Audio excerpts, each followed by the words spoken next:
makobozo kosa. Lozalo bananga ngote. Na c'est solo. Ni c'est solo. Na bisu ola lo nimba. C'est solo. C'est solo. C'est solo.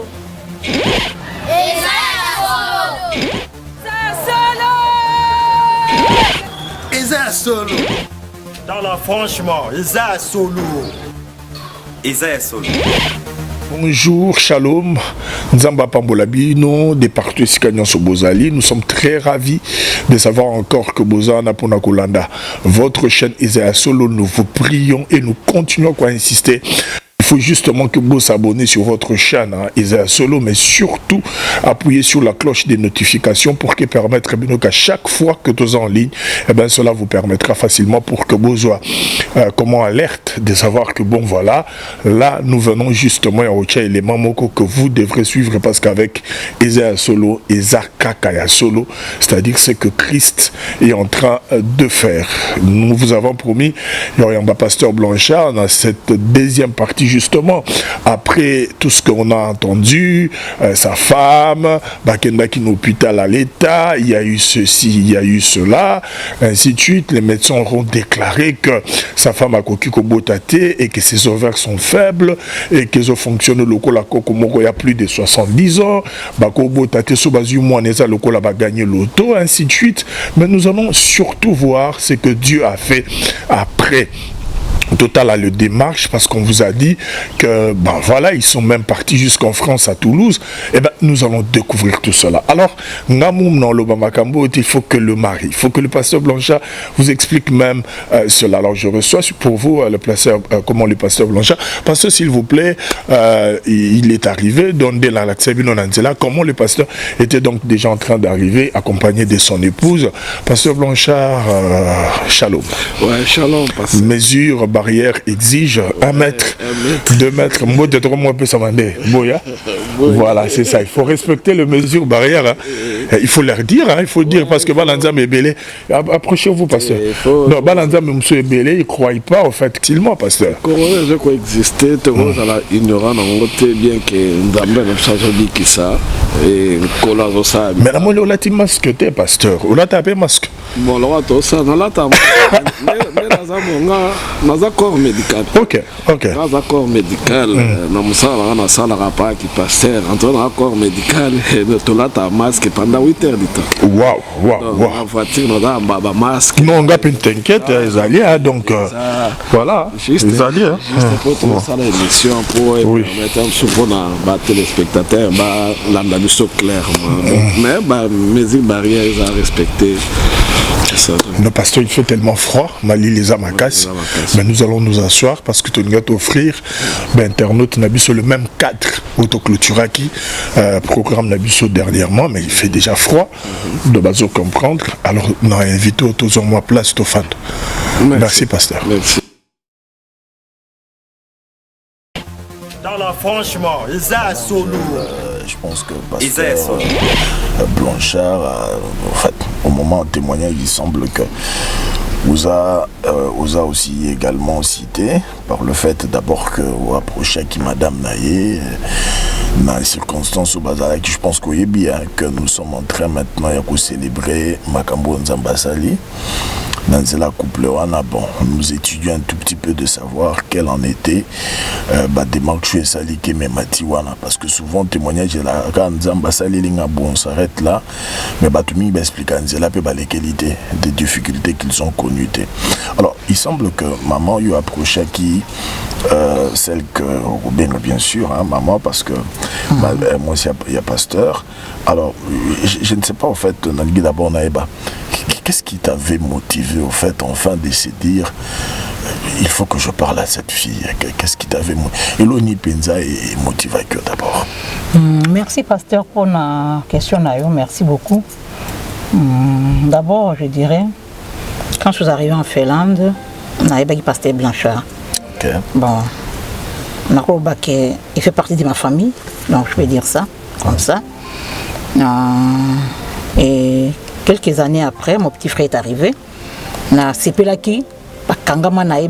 D'abord, quand il est arrivé à l'aéroport, parce qu'il n'a pas joué, il n'a pas joué. Donc, Banda, ces jours-là, Kangama, donc, Baza famille. Donc, moi, je connais Pasteur Blanchard avant mon petit frère, bien sûr. Avant que mon petit frère n'arrive en Finlande. Bon, je le considère déjà comme mon petit frère, Pasteur Blanchard. Si autant on peut, vraiment dans ensemble. Donc, vraiment, Pasteur Blanchard, Pasteur Blanchard, sa petit frère, moi, ce n'est pas presque au même moment, mais Lydie, elle a banaté. Bon, ça a passé pour voir vraiment famille. Je m'en a bengué, j'étais à la maison, je l'appelle, Gabi, maman lui dit, bon, oh, madame, maman. Gabi, nini, yo, hein, nini, ils ont pour la classe, parce que je savais qu'elle étudiait. Ils ont pour la classe, et en Goana, hein, au Lingite, surtout mon a, moi, no bending nini. Je maman, ils ont pour la classe, Gabi, elle dit, pour la classe, on a eu beaucoup de temps, après, on continue dans la classe, il y a un problème, tu sais.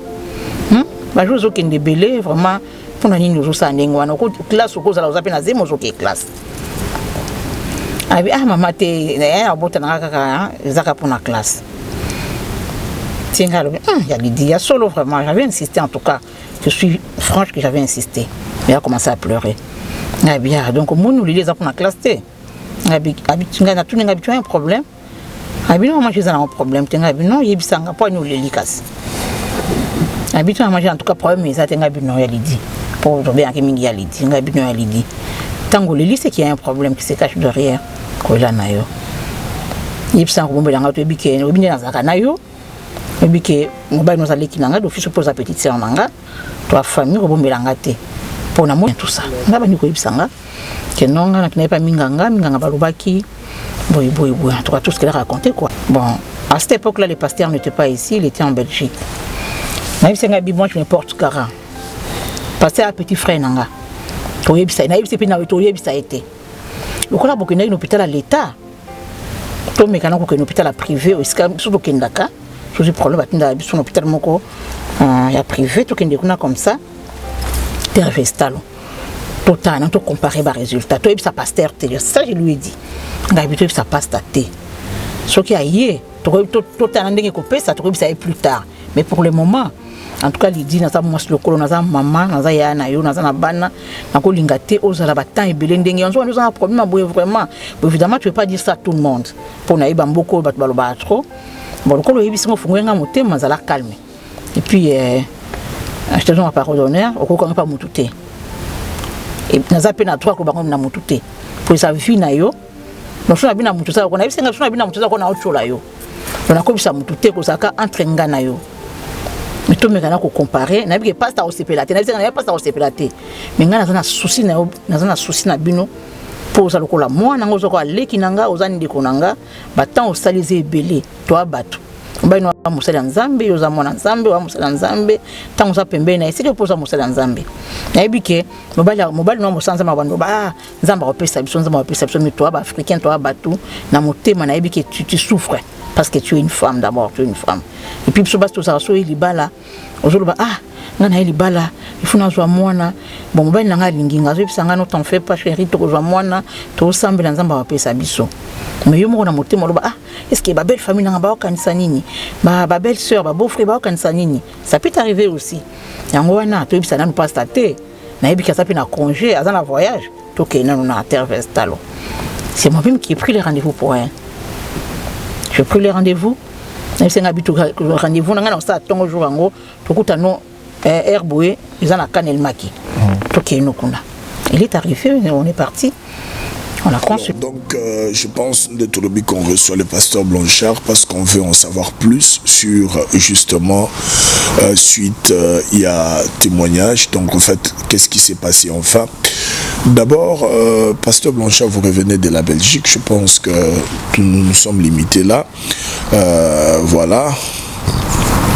C'est là que tout s'est limité, qu'en fait, dans le témoignage Nabiso, vous revenez de la Belgique et une fois sur place, vous trouvez déjà que ce que Bokanga qui le quoi les bouquets dans le niveau d'Aku, na maman, en termes, il y a que vous avez un sérieux problème parce que maman a un problème bien sûr, il y a maternité, mais vous découvrez au fait qu'il y a une personne à bord de moi Sinayo et qu'apparemment a soutiré ces informations. Quelle était d'abord réaction Nayo, mais aussi comment avez-vous jugé par après l'information donnée par Madame Oazeko estimé qu'il ne fallait pas seulement s'arrêter dans verdict donné dans l'hôpital à l'État et qu'il fallait peut-être tenter aussi avec le privé. Au fait, avis nous a guiné. Bon, avis nangata on a zongi na Belgique, je pense que ndenge utuko loba ezaki secret entre ngai na madame nanga, mais na absence nanga il y a une sœur qui ko aborder maman puis et ça là que maman solo la kinayi.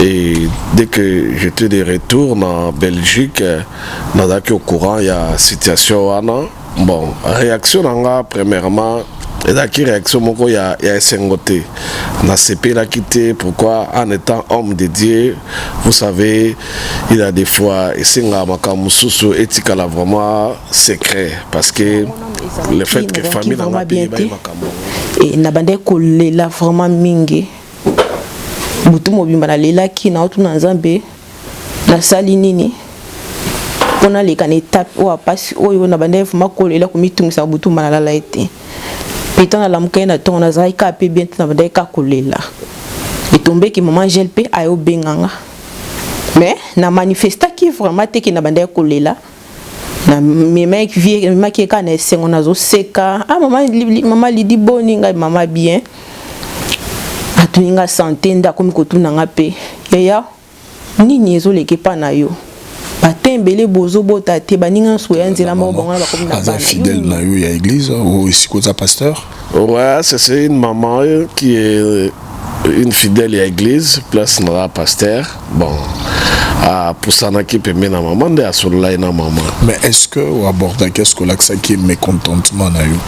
Bon, en tout cas, on a contenté na agissement na yé, na comportement na yé, c'est ce qui a fait que j'ai pris les rendez-vous avec la sœur. Nous avons vraiment rendez-vous na kutana na yé, na solo na yé, et tout se fixe qui, tout kutana qui, na yé que maman, en tout cas, je n'étais pas du tout content na ndenge akiko kutana moi si na absence na bu solo li, et puis jusqu'à ce que il y a aucun devoir même na l'hôpital, jusqu'à aucun devoir même l'hôpital, en absence dans l'hôpital privé. L'hôpital privé. Donc on a CP là, il y a un comportement on a été. Mais la sœur avait expliqué motivation nino et tindaki et souci nino oyo et vana na katamte mana et peut pousser jusqu'à ce qu'il a reposé acte.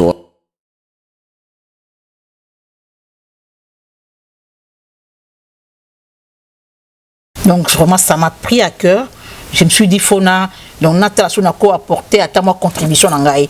Donc nga pour souci na besoin que to kene kuna, j'étais convaincu que so ke kuna to un résultat contraire au bino bokena rejoa. Siko ko sa victoire ozomona.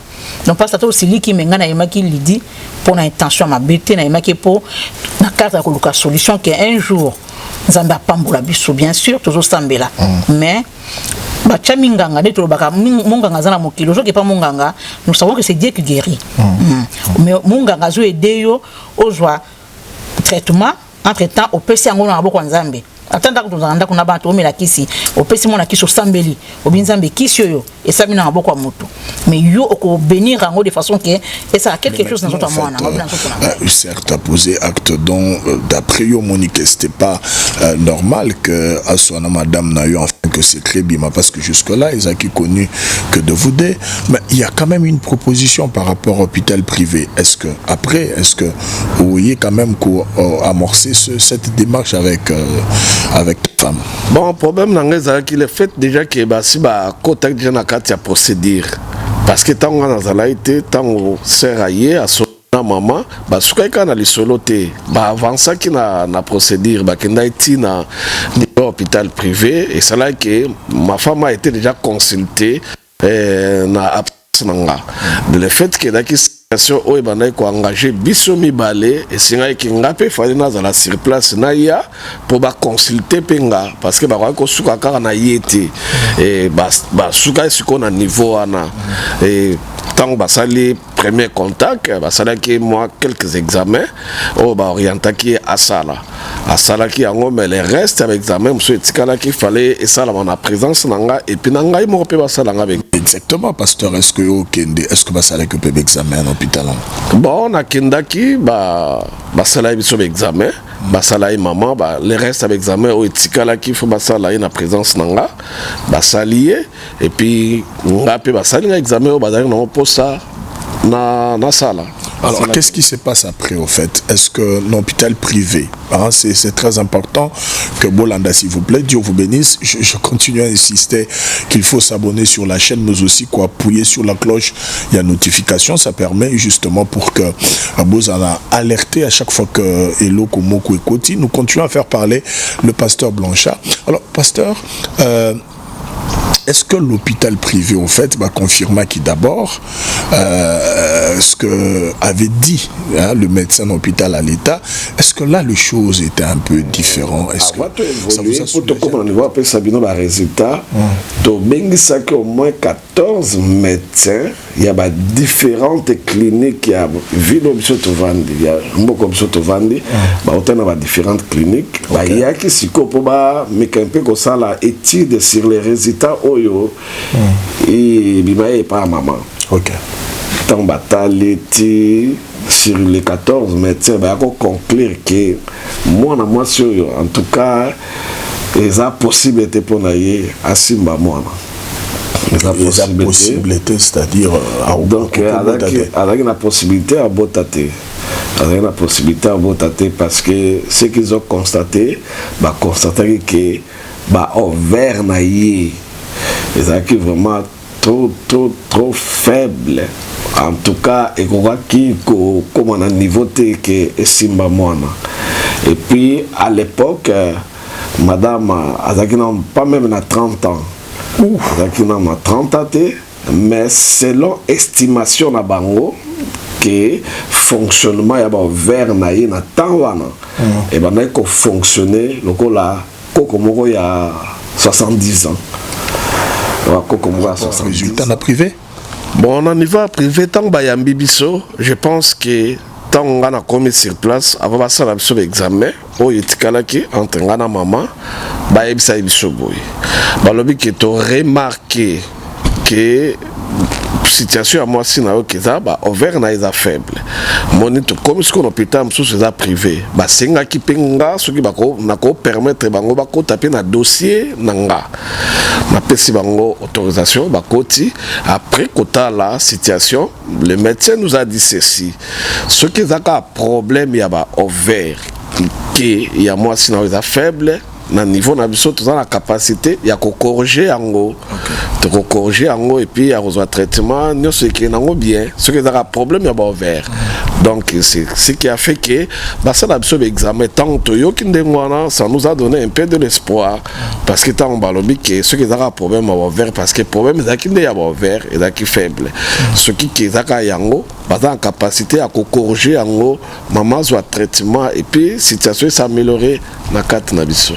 Donc problème est à et pour ça ça l'a examen. Mais quand on a fait des examens justement ce qu'on cherche à savoir ici pasteur je ne sais pas se comprendre peut-être pas du tout très bien au fait questionnant mais aussi il y avait internaute Ezali au fait un niveau il y a hôpital à l'État on a dit que ta femme vers Ezagi faible et que voilà en fait Ezaki fonctionne le la coco il y a plus de 70 ans mais également Ezaki impossible pour que Akukako concevoir Akukako même moi nabota mais est-ce que l'hôpital privé tombe à cet examen à la fin on vous dit quoi en fait on confirme ce que dans l'état balobi ou soit on vous donne un autre verdict pasteur?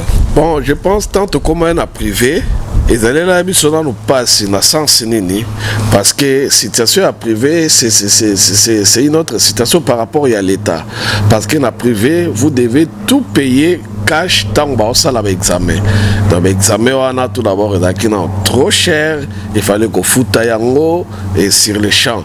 Les acquis vraiment passé. Donc n'a qu'on s'est retrouvé. Mais vous êtes quand même arrivé à payer pasteur. Bon, on est arrivé à payer mais les acquis facilité parce que par là en tant que prédicateur na teya ba matea ebele et na teya pe matea oyo ya la femme qui perdait le sang dans Luc chapitre 8 comme on a verset 43.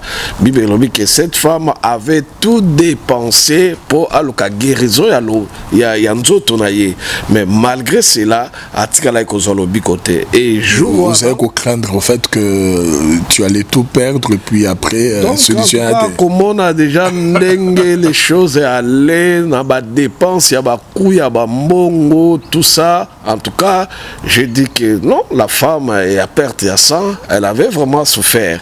Donc on a comme ce qu'on a phase en place, on a comment réaliser vraiment que ce n'était pas facile. Et quand on a payé bah examen on a nyonso et si que comment un peu dans moment tout a peu bah jour européen qui prévu pour na tous ba résultat et coquille toyé pour na tous ba résultat. Mais avant na avancer na point à ba résultat, on a soulevé point moko. Tant tout ça qui na l'état bah ça l'émission bah examen tout ça qui bah résultat bah non c'est pas à l'état na clinique à l'état on avait un interprète qui n'a pembe na biso pour nous interpréter. Il faut rappeler déjà la bande de que nous sommes ici, en fait, on est en Finlande ici, c'est le finnois qui est parlé, mais même Sozolo Bafi. Dans l'hôpital, il y a des termes techniques. Voilà, il fallait un interprète. Voilà, qu'est-ce que l'interprète a fait? Interprète qui a tant que pesi sur le résultat, pesi yanga.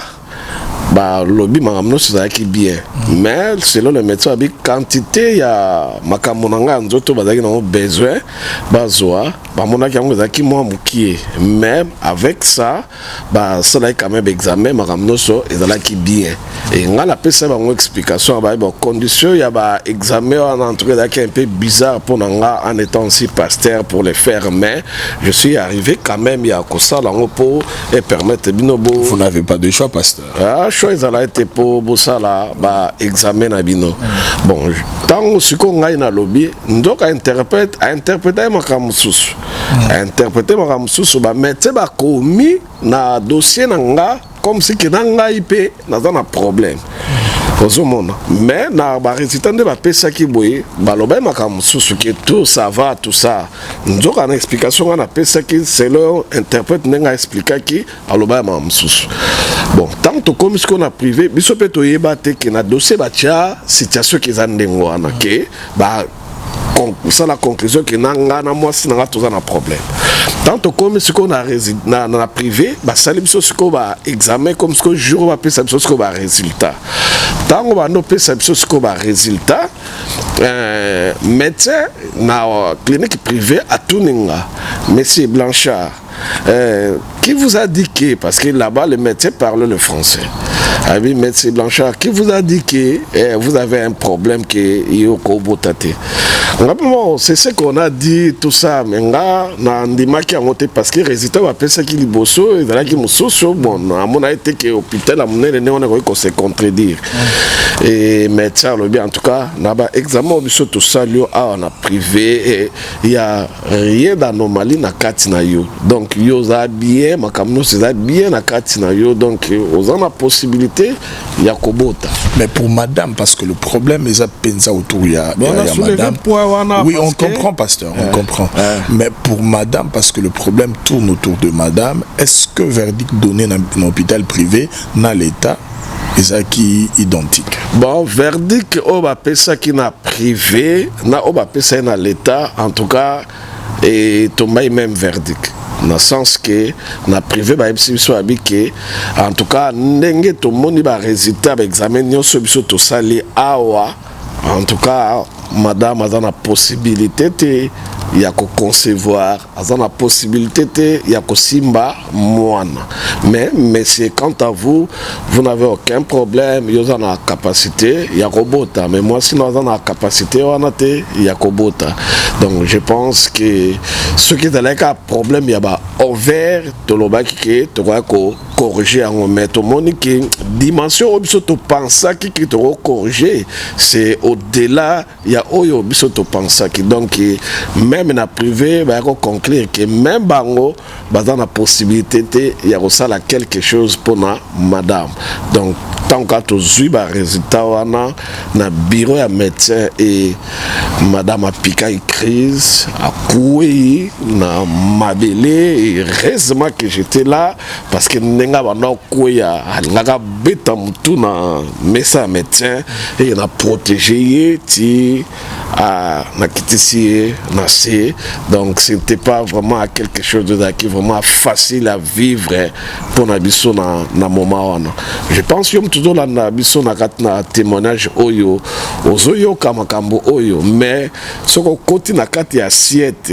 il y a situation oyo c'est qu'on a vécu comme douleur comme problème comme situation vraiment c'était pas beau à voir et facile à supporter na zui madame na kitisi na c et le médecin fait secours à appuyer bouton na bango baza nango na kata ba bureau na bango et sali que ba collègue na ba yé ba médecin msusu ba yé tout ça que ba yaki awa après avoir aux ba résultat et sali que madame akoué et ba zui maman ba tombolier ba mimi net na salle ya réanimation et pendant ce temps là on a tikala na vandi na bana toujours kokumisa nzambe parce que bible lobi na circonstance non so to pas mola mona na nzambe mais j'étais vraiment animé de la foi, peu importe ce qu'on a reçu comme résultat dans la clinique privée, nous avons un Dieu qui est capable de faire quelque chose dans notre vie, capable d'opérer les miracles. La chance, c'est la capacité à kobota. Pour bon vers non, et qui même pas concevoir. Babi au moins bazo ya mutu mususunde. Bazo ya mutu mususu babi bakamba mobile nanga ba tiango pa mwasi mususu nde komi embryon après ba ko tiango kati nanga nde na wandi na za capacité ko mwana so ibongo te na komema te pe mwana ngo pa ozala ya ngate na kokaki te tana yoki bongo ah non na ko même pas ko supporter na ko même pas ko supporter nzambalo na ko même pas ko supporter Yesu on a quoi ya kinzambe na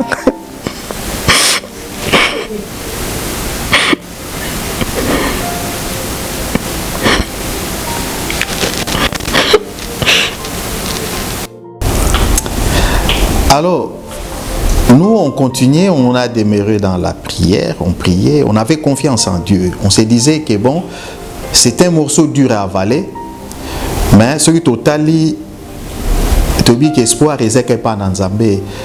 On croyait toujours. Alors, on s'est dit, en fait, là, vous en avez privé, c'est le privé, donc vous avez le verdict qui confirme en même temps le Kambouleta lobby. Je pense que l'espoir même que les médecins vous ont donné en vous disant qu'écoutez, si il y a juste problème, il y a ouvert, les a faibles, on peut corriger ça. Mais là, vous êtes en face d'une situation qui fait qu'au fait, madame ne peut pas porter au fait un enfant à coquille. Alors, en fait, au niveau de l'État, il y a eu une proposition, pasteur. On vous a parlé de l'hôpital privé. Mais est-ce qu'au niveau, il y a privé maintenant, vous ont-ils fait ne serait-ce qu'une proposition, pasteur? Bon, au niveau privé, le fait que Bango a un problème, que ceux qui ont un problème à ouvert, va corriger en gros, au niveau de Bango. Autant que tu as un résultat économique, même au niveau de Bango, dans une situation à ouvert, moi, ça a quelque chose exaté. Impossible. Impossible. Bah, qu'on proposer bisoboui. Bah, c'est bisobo, ça va. Mais si le code a yosa, la possibilité à Kobota, madame n'a pas la possibilité à Kobota, c'est que tu as une proposition au niveau privé. Proposition à Zaboui. Tu as un donneur na biso.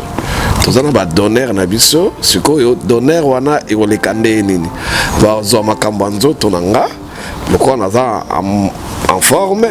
Ba kozoyango. bapesi biso donneur na bango bazwi yango batiango na nzoto ya donneur bandeko bazala mikolo bazocomprendre intro je pense batiango na kati ya nzoto ya donneur soki ke eforme mwana na kati ya na nzoto ya donneur bakolongola yango sikoyo balongoli mwana na nzoto ya donneur baye kotya ye sikoyo epai ya mama mais eloko esalaki nga mpasi mpe shokaki nga na situation wana parce que médecin alobaki azali clair alobi ke madame c'est alors que l'enfant ne sera pas votre enfant, l'enfant sera pour les messieurs Blanchard.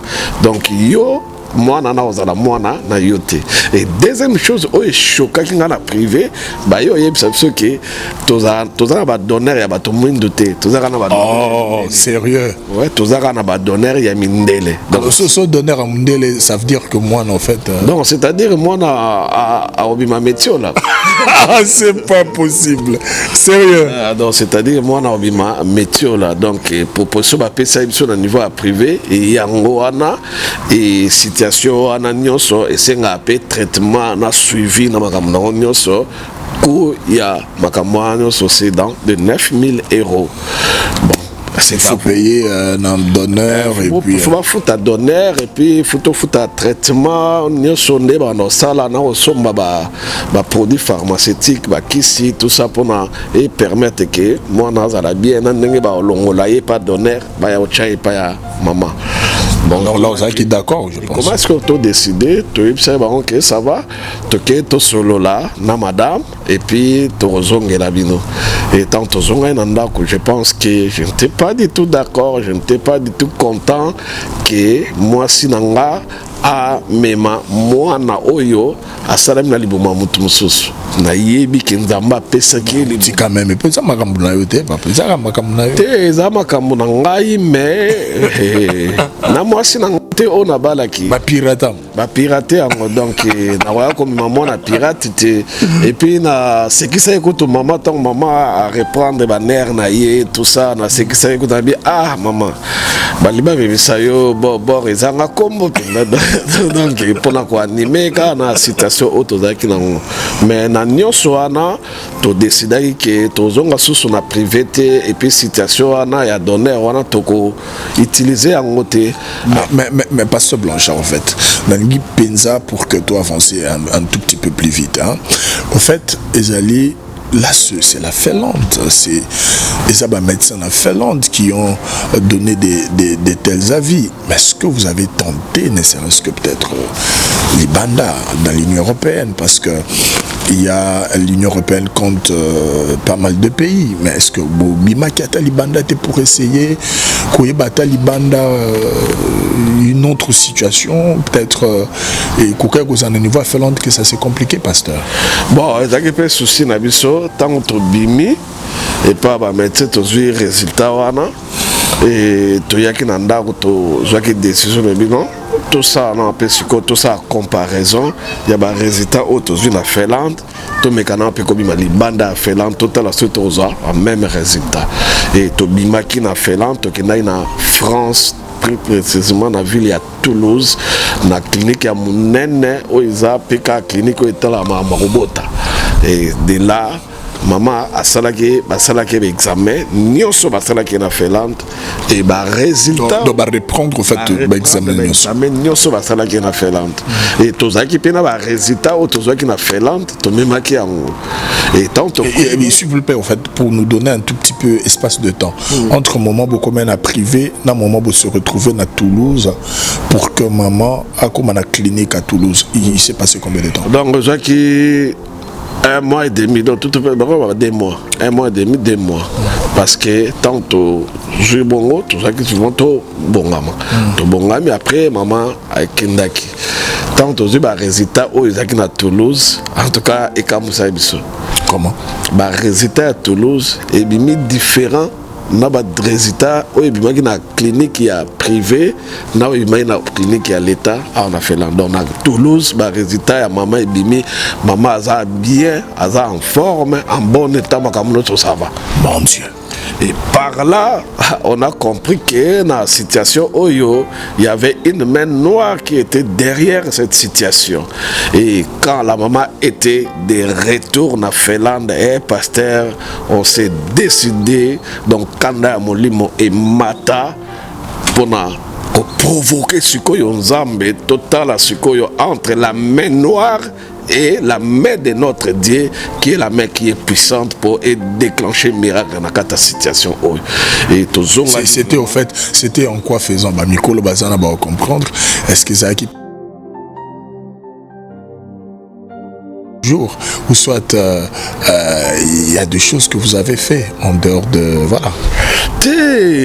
En tout cas, pour te comme à niveau, je pense dès le jour où tu as résultat dans l'État. En tout cas, tu vas calme. On a commencé à prier, à chercher Dieu dans ma jeune prière, que l'Ukandambe, dans ma bonne. Parce que tout ça là, ma forme, il y a ma prière, il y a téléma, il y a lala, il y a nguluma. Donc tout ça là, ma forme, ma prière, parce que on a compris que médecin à Salisaka. Attends qu'il a privé médecin Salisaka. Mais Moutabi qui saka. Les Nzambe. Donc, Moutabi qui s'arrête Nzambe, on comptait beaucoup plus sur l'intervention de Dieu par rapport aux hommes.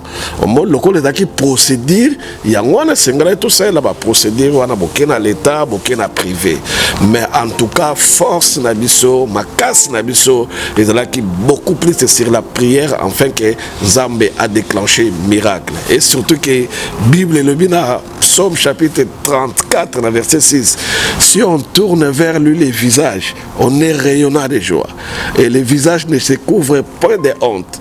Quand un malheureux crie, l'Éternel entend et le délivre de sa détresse.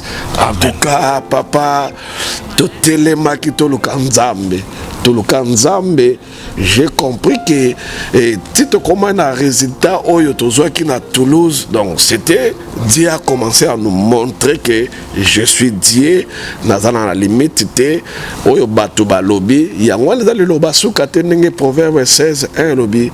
Donc mutazana lobasu katena via mutazana lobasu kizanzambe. Alors, pasteur Blanchard, on continue justement dans les cadres à témoignage. Il se passe que vos résultats dans l'État privé à confirmer, vous disons d'ailleurs que c'est impossible pour que Maman Koukako concevoir. Il se passe que, bon, voilà, les résultats de la Finlande ne vous ont pas satisfait. Au bout d'un mois, on se battre pour que Madame se rende à Toulouse. Et là, Madame arrive, les résultats sont différents. En tant qu'homme de Dieu, tu dois comprendre tout de suite qu'il y a une main noire, il y a des choses un tout petit peu à boutou parfois qui font que la situation est parisaka. Ndegana nous informe aussi que les questions scientifiques, on n'en disconvient pas. Les difficultés au niveau, par exemple, il y a en Moutou, ainsi de suite, mais il faut toujours être conscient que le monde spirituel existe et ça a vraiment de l'influence sur le monde physique et c'est ce que justement ce couple Baouti vivre le cola film. Alors vous dites que tout de suite, rage, prière et tout, et beaucoup d'autres choses, mais entre Finlande et Toulouse, un mois. Mais entre 1 à 2 mois. 1 à 2 mois. Mais entre maintenant Toulouse et Moment Miracle, ça passe combien de temps? Bon, Kobandana Toulouse, Tito comme un moment miracle, ça nous a pris au moins une année. Ça nous a pris au moins une année, parce que dans une année, on a commencé à prier, à demander à Dieu, à provoquer Dieu. Ndenge vraiment, Ésaïe 55, verset 6, qui cherchait l'Éternel pendant qu'il se trouve. En tout cas, Tobanda qui Lukaye, Tobanda qui Belelaye, on a gêné, on a fait des retraites, on a fait des prières. En tout cas, tokoma kosala ba retraite mosusu to se priva ki même na vie na biso na mamaka mosusu mosusu bato wana oyeba te ngai koma na temps mosusu omona suki ekomi ebele mwa apase suki ekomi ebele bonde nini mande faut passer kata me bazoyeba te ke eza discipline ya prière oyo toza nango et na temps wana je pense maman a traversé des moments difficiles akoma avoir au moins na ba point que à se suicider à mettre la main ba poison un jour j'étais sorti na ye na ndako na kuta ya ensemble ba médicament pour amener la fini kana ngana se suicider parce que etombaki na zaka na jeune ya 21 jours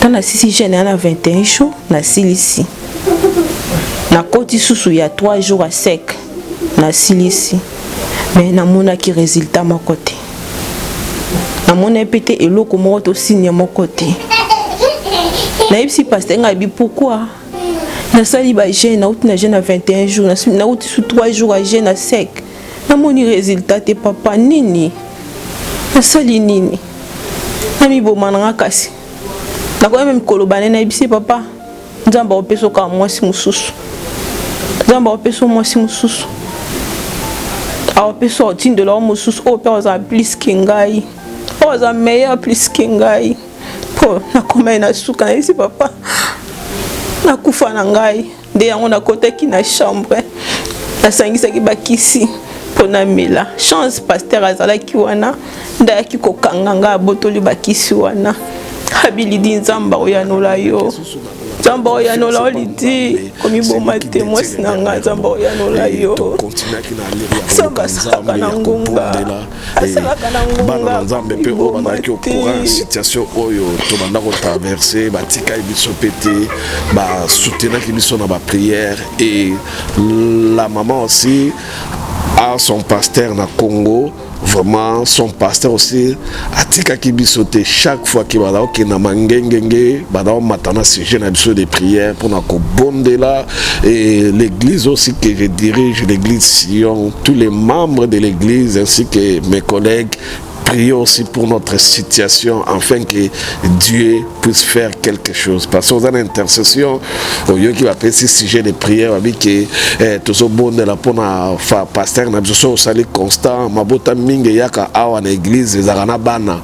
Mais ce que tali na famille à pasteur, n'a besoin d'arana moi na tende, quand tout ce bon de la sukoyo, au fond de la carte mon thème, tu pries. Mais ma mission tangiyo ma mission zo tangayo vraiment nzambe oko même mission tina situation oyo pona nini mais elo nangana loba na bandeko bazolanda biso na poko na lelo en tout cas nzambe asalaka histoire na mutu eza nzamba bana ko commander histoire na biso na couple oyo sans que peut-être biso toyeba mais tu dois comprendre ngo tant miracle et que c'est passé. Je pense que Nalobi c'est qui une année nakata une année wana ba prophétie comme bima ba promesse nzambe comme bima que na nzambe na bino na tiki binote je suis avec vous, continuez à faire des sacrifices et Dieu même nous a dit à un certain moment que tout avoir même collé là. Comme même la phase sikoyo ya kopesa sikoyo ba offrande ba sacrifice na ba ONG na ba orphelinat to soutenir ba veuve bana oyo bazana ba orphelinat ndamba ça biso botika même makambo kolela bokoma na phase wana vraiment tant to télémaki to komaki voir même kosala ba offrande to ba koli to sangisi ba mbongo to tindi na ba orphelinat na ebité le chaîne na aussi je peux citer le nom de quelqu'un qui allez-y papa allez-y. Il y avait la sœur Tiffany Mokwa, il y a cité les Nazariens en tout cas sœur wana ko témoigner parce que toi notre tinda ba don et pas naie ba mongo ba cadeau ba colis yim tabando récupérer ango ayebi ba orphelinat oza na Congo abando kendo tambola bana wana ba orphelinat bazwa même requête na biso ba comme sambela pour nabiso en tout cas et comme il y a un moment moko to zaki na mois de septembre na mois d'août il y a année 2019 tozi promesse et pas ya nzambe nzamba exhibition na prophétie bimena niveau à Congo na église ya maman bisika pasteur na Yazalara abike bobenga couple na boyebisa bango ngai nzambe na sina yoka losambo na bango na mois d'octobre, donc c'est un mois d'août, na mois d'octobre il y a année 2019 ngai nzambe na visiter bango. Et pendant que tu vas prier na bitu na ba promesse na nzambe na année 2018 tu as une prière na kata prière nzambe a pesi biso 3 combos. Abina kata bakombo oyo za bakombo oyo bopesa epa ya bana na bino tozwa papier na to komango. C'était le 9 septembre. C'était le 9 septembre 2018 to garda papier wana et papa to salela ki kondima ndenge Hébreu 11 si c'est le but que celui qui s'approche de Dieu et seigneur la croix que nzamba za coexister peut a récompenser ba bandimela kaye. Donc to lata ki kondima na katanda kuna biso malgré tozaki na mwana te mais tozaki na ba promesse nzambe papa to somba berceau to somba bakouche to somba ba bilamba ya bébé tout ça ezaki na katanda ko. Imagine toi moi na botami na 2020 mais couche oya liboso alata et somba na 2017. Donc, tout le monde a confiance. Vraiment, on avait vraiment la foi. Parce que nous avons la forme, nous avons la foi. La foi, ce n'est pas seulement une ferme assurance des choses qu'on espère, une démonstration de celles qu'on ne voit pas. Mais pour nous, nous avons définir la foi en état une folie. Mais quel genre de folie? Une folie organisée. Donc, Moutou Oyo, Azana Mouana Té, mais à sa somba berceau. Et ça somba ba couche, et ça somba. En tout cas, Dieu nous a fait grâce. Et là, on a CP là qui est vraiment dans la situation où même ma femme, après avoir tenté de se suicider, on a moral n'a comment qui remonté, à comment qui prier plus que les quand même. Mobile naïe pasteur. Pourquoi? Tellement rage mata qui n'a motivé qui est, elle a compris que dans la situation où ceux qui nous ont metté vraiment tout dans tout ça quoi intervenir dans la vie na bisote et à comment ko sambe la pina makasi et loko banda ko intéressé nga ko sepelisanga au comment na msusu bozaki na programmation à retraite te à jeune te mais il y a programme retraite na ye abonde la bonde soit comme na suka a zu enveloppe a scellé ango a toutaki rola la monsieur papa zo enveloppe au déclarer mal au baliko nanga. Donc elle s'est comportée en tant que femme et en tant que mondimi. Et au moment où j'ai enveloppe, j'ai fait des paroles de déclaration. Vraiment, jusqu'à ce que nous avons même qui sont en place au Sénégal, même dans le mois d'octobre, il y a année 2019, nous avons prophétie Bimaki que nous avons visité Bisso, nous avons prophétie. To simba yango mama ebisena ki azomona clarté et singela ki a somba test au basi ba salela on a testé la grossesse et akenda ko somba ngo tanga sombi yango a sali test naïe. Moi j'étais là vani na chambre bon matin elle se réveille à kina toilette a sali test naïe tanga zongi à côté na chambre azepsanga papa ndazana zemi. Ok, vous en avez mais avant la sanga apparaît na bango ndenge fonctionne pour biso na biso ndenge esa ndenge fonctionne tenga ndenge fonctionne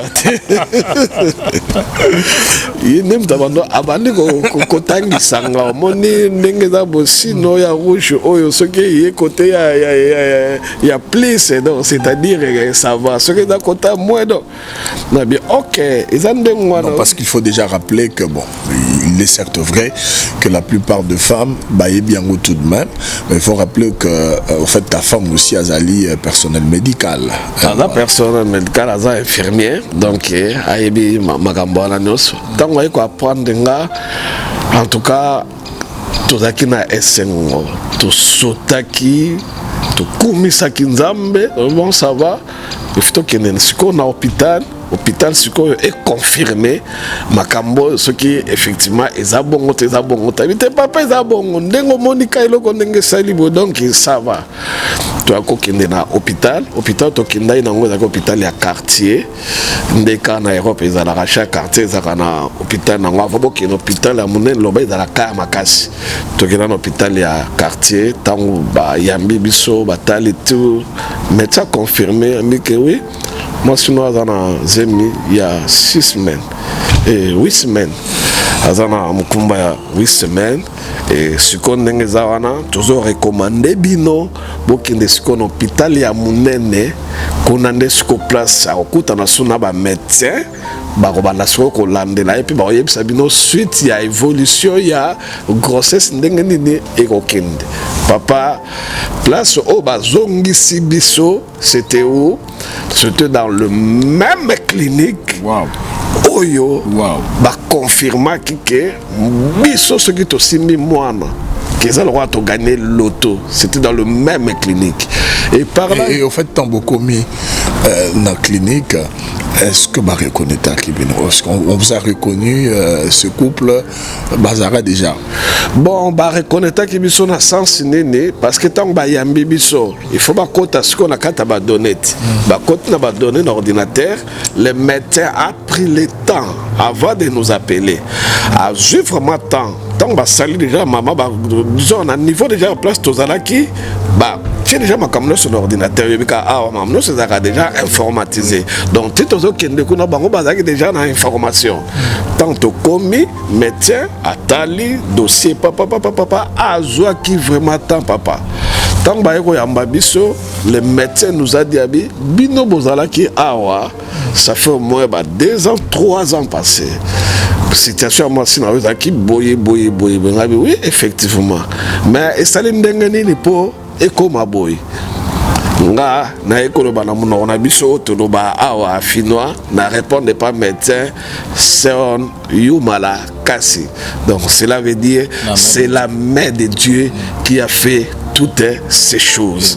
En tout cas, médecin ayamba kibiso, basali moi c'est l'examen abino oui effectivement moi ça en a zemi et il y a 8 semaines et bah peut voir même la date moi na robotama et bah le développement à grossesse ils a bien moi na zapi na place a bien makamuno c'est ça OK donc à l'hôpital Oyo Abalaki.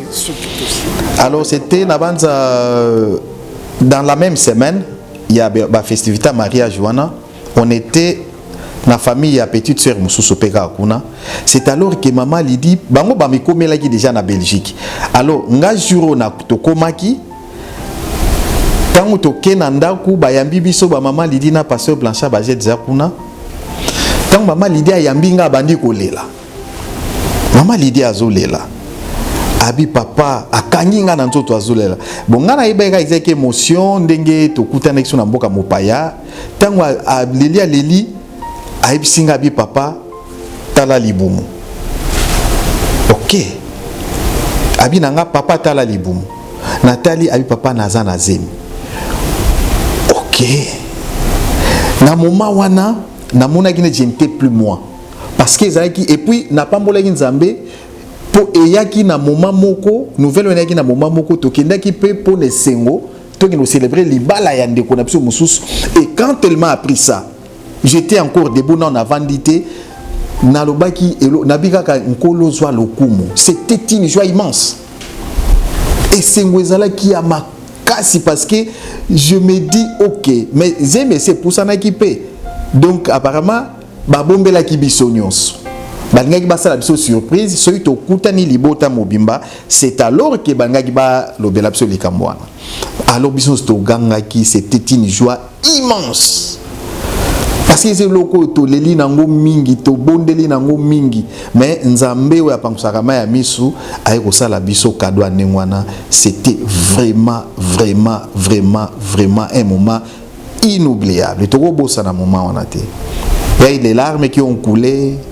Des larmes de joie, bien sûr. To lela, to seka, to pambola nzambe. Na ebaka cette nuit là, to sepelaka mingi. To betaka musique mingi, on a dansé, on a célébré le Seigneur. parce qu'enfin Nkolo ayoki libondele à libota. Voilà un peu. Place au cas où il échouaki, place au cas où monaki que les choses sont impossibles. Et ça quand même endroit où on a créé miracle pour confondre bateau oyo, bazaki na parole zaki contraire na oyo yo bandoze la comme résultat. Donc c'est-à-dire Pierre a échoué qui na même fleuve oyo a échoué qui a zoé bambicité na même fleuve ka wana amona un miracle ensemble. Donc ba métier wana ba ko comprendre que non tout ça vraiment dans Nzambe ya solo parce que tous on a la même clinique wana évolution ya grossesse ya maman clinique wana comme te bando lande na ngo ti maman bonne sur église pa maman nyoso o bazaki na souci na problème nanga o banda opesanga conseil chaque fois bango nyoso na sengi vraiment merci na ba prière na bino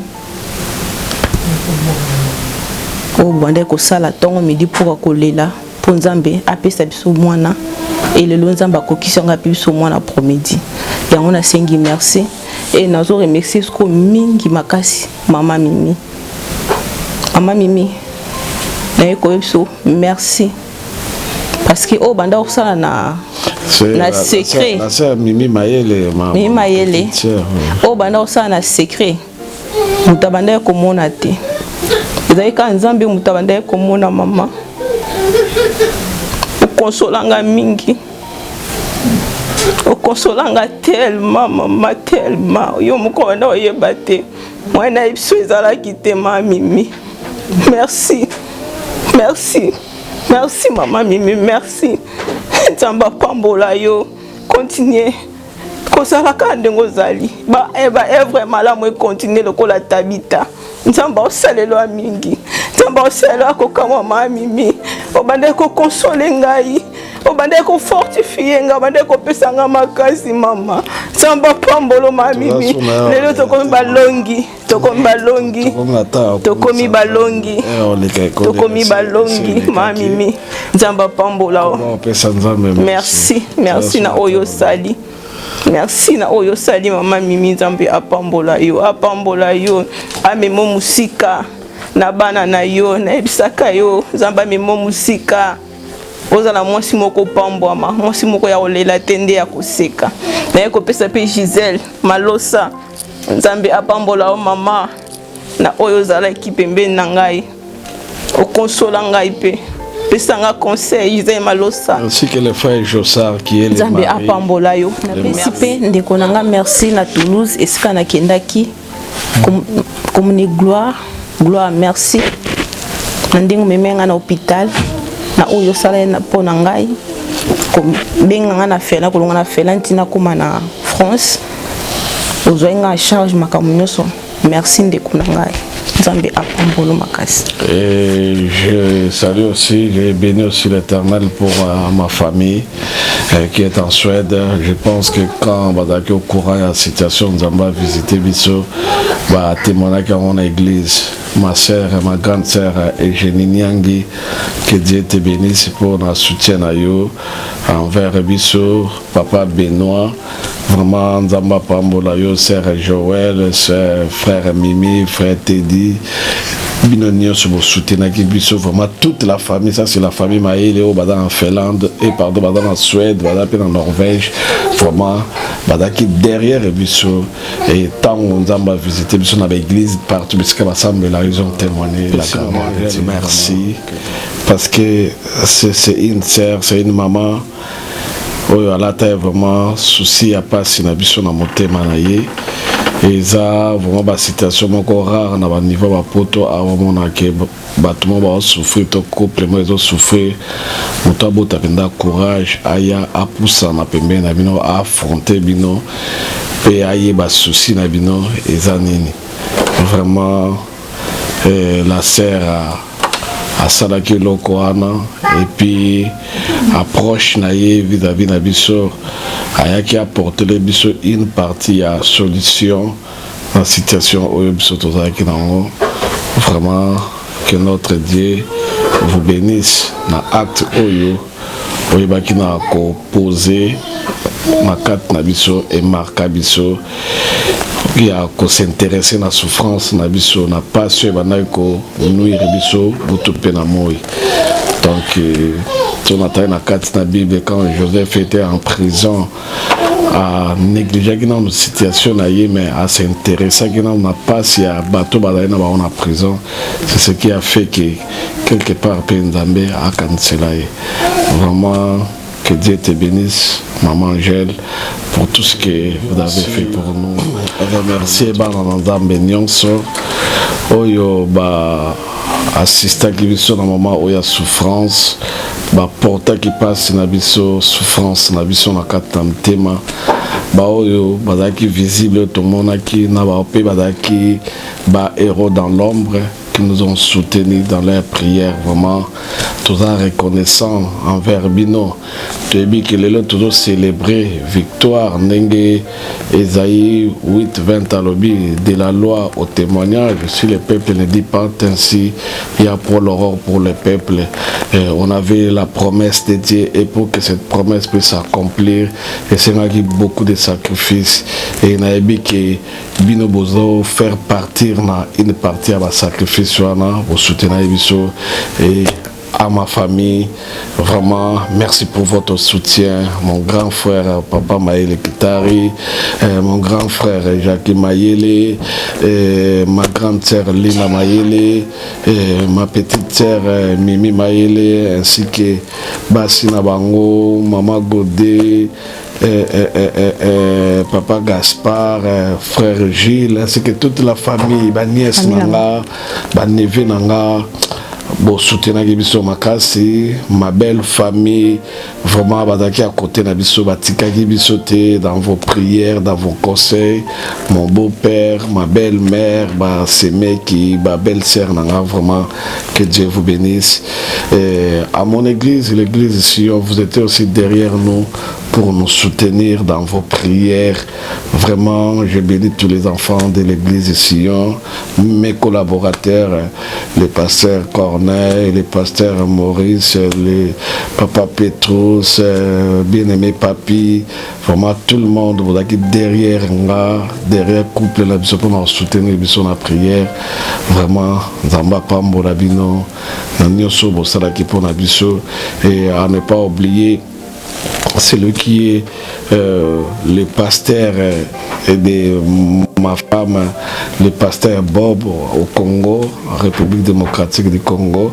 C'est un pasteur qui nous a vraiment su beaucoup soutenir avec son équipe d'intercession. Chaque fois que nous avons monté dans Mangengenge, vraiment si j'ai Nabiso, requête Nabiso, nous avons de tel sango et par Nzambi, berger Bobon. Que Dieu vous bénisse parce que Yonde Mtozoki révélation Kolo Aïb Sakyo que Nzamba a visité sur le mois d'octobre. Vraiment, Oyebi na benga kiyo na solo la ki na autant tout monde qui accomplissement ya promesse oyo. Et à tous les hommes de Dieu aussi na mboko ngana vandi na Finlande, je sais dans un qui peut soutien. Il y a des hommes de Dieu que je ne peux pas citer tout le monde pour ne pas que c'était la polémique, mais je sais que j'ai reçu ce soutien. Il y a des salles ainsi que ma famille, l'église. Vraiment, que Dieu vous bénisse pour votre soutien à notre. Oh, je veux aussi remercier la servante de Dieu, la sœur Tiffany Mokwa. La présentatrice, il y a site les Nazariens. C'est une sœur qui nous a aussi beaucoup soutenu dans le conseil, beaucoup plus na maman et surtout tant que comme une phase vraiment il y a ça là-bas dedans, c'est elle qui était derrière nous, vraiment la sœur. Que Dieu vous bénisse pendant sacrifice de Maïko Sala pour nous soutenir Bisso. Et je bénis aussi la sœur Mado qui est ma belle-sœur. Je bénis la sœur Jenny, Papa Félix, Maman Monique, la sœur Ursule. Je bénis frère Missambo, je bénis frère beau-frère Nangai Nyoso, donc vraiment, Nyoso Boussala, que ce soit de près ou de loin, n'a pas conseil, vraiment, n'a soutien la bino, n'a pas prière, voilà les résultats.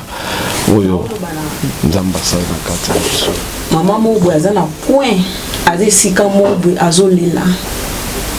Alobi nasuki, alobi nakoki lisuti. Mais nga na oyebisa na représenter Jésus-Christ. Pour aza solution ya nyonso. Nga pe na likaki na étape o na komaki na suka. Na koma ile kwa kizengi, na koma komi lelanga moko, na obunga me barre ya bis.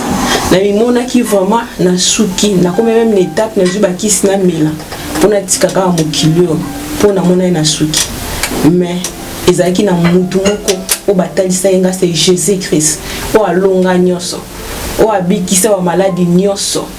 O na mona ke mwasi na Biblia akoma ki na double ménopause mais nzamba pesa ki mwana. Yonga pe na ye peso so espoir ngai pe na rena ki tamula na zanga ki mwana. Balobi kana nga et aussi mbate na kobota te mais lelo na simbi mwana yo na ko encourager na pesio makasi na pesio na ko fortifier susu mama et si ko zali olingi komi boma olingi komi sala mabe komi sala ngote Luka Jésus-Christ na ko présenter Jésus-Christ o akufa ye wana ka. Alors siko na ngaki na loba na ndeko mwasi moko na ndeko mobali moko oyo peut-être na moment où il pas passé même situation lolenge moka na couple tout le belao ya pasteur Blanchard balekisi toyebi ki en tant que bato ezaka pasi mingi na kibu moto boeza pasi mais ce qui total les nzambe toyebi ke nyonso eza possible pas na nzambe alors tant nazolo baboy parce que je suis le témoin oculaire.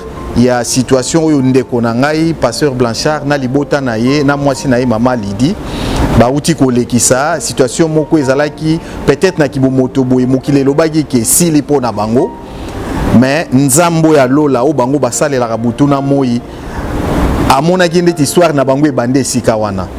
Alors yo pozo landa ngai yo po kolanda témoignage yo na nzela bilili nazo lendisa yo kolemba te soko za na même situation oyo mabolongo nezala toujours na se mabolongo nezala toujours na se nzambo yo a répondre pasteur Blanchard na mama Lidi lelo abongwani te aza na bomoi kangama na nzambe oyo kotika te zala nelikia aza nzambo ya bongo la kaba situation mokile ko sekayo mokile ko lobake no tamso mela milangi mokile ko loba oye loba kaka po mokile loba nango kaka mais liloba soukeze pa nzambe moni liloba pasteur Blanchard je suis sûr pe na yebi keza ndingo na mokile lobaki mingi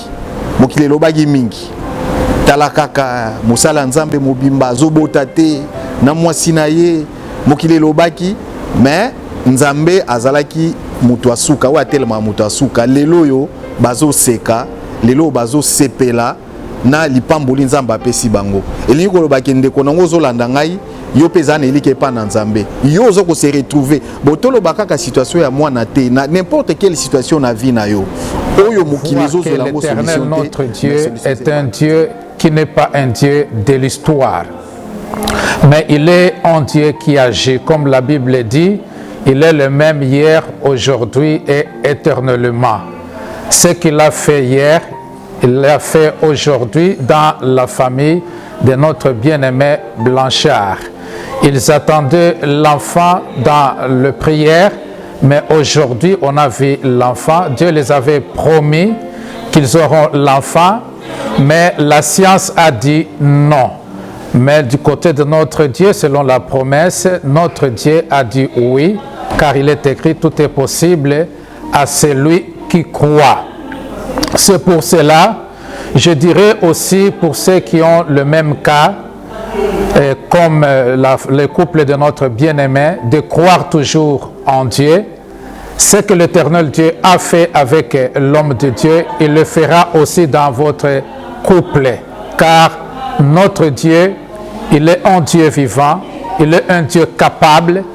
C'est que les gens disent non, mais pour notre Dieu, si vous croyez, vous verrez le miracle. Car Notre Dieu ne peut jamais dire à quelqu'un que ton cas est difficile.